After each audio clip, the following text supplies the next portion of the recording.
Hello all welcome back to our channel. నేను పద్మజ అండి. ఇప్పుడు 7th క్లాస్ థర్డ్ లెసన్ చూద్దాము. ప్రీవియస్ వీడియోలో అయితే ఫస్ట్ సెకండ్ లెసన్స్ చూసామండి. ఇప్పుడు థర్డ్ లెసన్ వచ్చి చిన్ని శిశువు, ప్రక్రియ వచ్చి పదకవిత, ఇతివృత్తం వచ్చి శైశవ వర్ణన, రచయిత వచ్చి తాళ్లపాక అన్నమయ్య. ఇదిగోనండి థర్డ్ లెసన్ చిన్ని శిశువు. పాఠ్యం ఉద్దేశం చూడండి. తల్లిదండ్రులు తమకు పుట్టిన శిశువులను చూసి ఆనందిస్తారు. ఆ చిన్నారిని కన్నా, చిన్న, నాన్న, బుజ్జి అని రకరకాల ముద్దు పేర్లతో పిలుస్తుంటారు. ఆ శిశువు నవ్వులు, చేష్టలు చూసి మురిసిపోతుంటారు.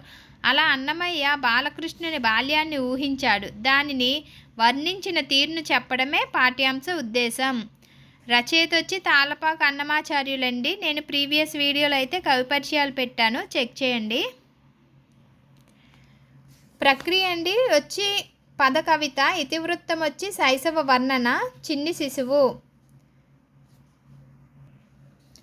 చిన్ని శిశువు చిన్ని శిశువు ఎన్నడం జోడమమ్మ ఇటువంటి శిశువు, తోయంపు గురల తోడ దూగేటి శిరసు, చింతకాయల వంటి జడల గముల తోడ మ్రోయిచున్న కనకపు మువ్వల పాదల తోడ, పాయక యశోద వెంట పారాడు శిశువు, ముద్దుల వేళ్లతోడ మొరవంక యుంగరాల నిద్దుపం జేతుల పైడిబొద్దుల తోడ, అద్దపం జక్కుల తోడ అప్పలప్పలని నంత గద్దించి యశోదమేను కౌగులించు శిశువు, బలుపైన పొట్టమీది పాలచారుల తోడ నులివేడి వెన్నదిన్న నోరి తోడ, చలగి నేడిదే వచ్చి శ్రీ వెంకటాద్రిపై నిలచి లోకములెల్ల నిలిపిన శిశువు. సారాంశం చూద్దామండి. అన్నమయ్య భక్తిభావంతో చిన్ని కృష్ణుని బాలచేష్టలను కళ్ళకు కట్టినట్లు వర్ణించాడు. అమ్మలారా, ఇలాంటి చిన్ని శిశువు ముందెన్నడూ చూడలేదు. ఈ చిన్ని శిశువు తన శిరస్సును మాటిమాటికి ఊపుతాడు. అతని జడలు చింతకాయల వలె వంకరలు తిరిగి ఊగుతున్నాయి. తన లేలేత పాదాలకు ఉన్న బంగారు గజ్జలకు ఉన్న మువ్వలు గల్లుగల్లుమని మ్రోగుతున్నాయి. అలా ముద్దులొలికే శిశువు తల్లి యశోదను విడవకుండా అంటిపెట్టుకుని తిరుగుతున్నాడు. చిన్నకృష్ణుని మృదువైన చేతివేళ్లు ముద్దొస్తున్నాయి. ఆ శిశువు చేతివేళ్లకు మెరిసే ఉంగరాలున్నాయి. అతని చెక్కిళ్ళు అద్దం వల్లే మెరుస్తున్నాయి. చిన్నతండ్రి అనగానే చిన్ని కృష్ణుడు ఆనందంతో అరుస్తూ కేరింతలు కొడుతున్నాడు. యశోద దగ్గరకు వెళ్ళి ఆమెను గట్టిగా కౌగిలించుకున్నాడు. చిన్నకృష్ణుడు కడుపు నిండా పాలు తాగాడు. తన బొజ్జ మీద కట్టిన పాలచారులు కనిపిస్తున్నాయి. నోటిలో నిలువెచ్చని వెన్న ఉంది. అలాంటి చిన్న శిశువు నేడు వెంకటాచలంపై నిలిచి వెంకటేశ్వరునిగా దర్శనమిస్తున్నాడు. ఈ లోకాలన్నింటినీ కాపాడుతున్నాడని అన్నమయ్య వివరించాడు. లెసన్ అయితే అయిపోయిందండి. ఆనందించండి, చదవండి, ఆనందించండి ఉంటుంది కదా ప్రతి లెసన్కి బ్యాక్, అది చూద్దాము.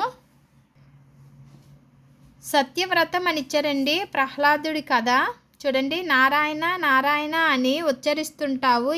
ఎవరి నారాయణుడు, ఎక్కడ ఉంటాడు, అతని గుణాలు ఏమిటి, ఏమి చేయగలడు వాడు అని హిరణ్యకశిపుడు తన పుత్రుణ్ణి అడిగాడు. తండ్రి, నారాయణుడంటే ఈశ్వరుడు, సృష్టికర్త, సర్వశక్తిమంతుడు అన్నాడు ప్రహ్లాదుడు.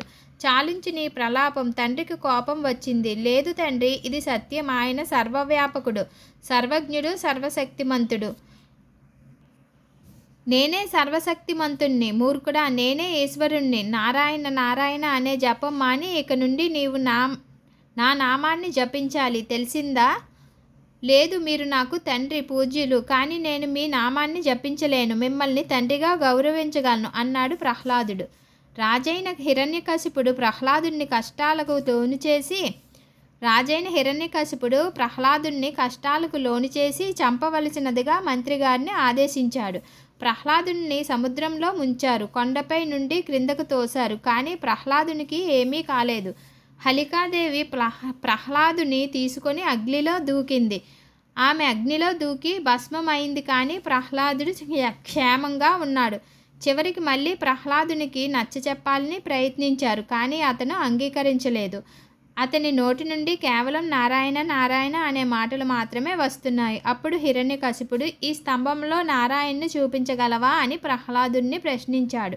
తండ్రి, నారాయణుడు ఇందుగలడు అందులేడు అనే సందేహము వద్దు, అంతటా వ్యాపించి ఉంటాడు అని చెప్పాడు. వెంటనే హిరణ్యకశిపుడు తన గదతో ఆ స్తంభాన్ని గట్టిగా కొట్టాడు. అందులో నుండి నృసింహస్వామి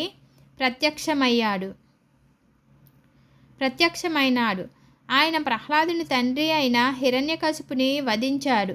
భక్తుడైన ప్రహ్లాదుని ఆశీర్వదించి వరం ఇచ్చాడు. నీవు తేజశాలివి అవుతావు, మహాత్ముడివి అవుతావు, విద్వాంసుడువు అవుతావు. ఇలా చెప్పి ఆయన అంతర్ధానమైనాడు. ప్రహ్లాదుడు ధన్యుడు, అతని హరిభక్తి ధన్యం. ఆంధ్రుడై జన్మించుట, ఆంధ్ర భాష మాట్లాడటం ఎన్నో జన్మల తపఫలం. అప్పయ్య దీక్షితులు గారు అన్నారు ఈ పాయింట్. ఇవి కూడా ఇస్తారండి వీటిల్లోని. నెక్స్ట్ లెసన్ వచ్చి మర్రి చెట్టు అండి. నెక్స్ట్ వీడియోలో పెడతాను. ఈ వీడియో నచ్చినట్లయితే లైక్ చేయండి. Bye friends.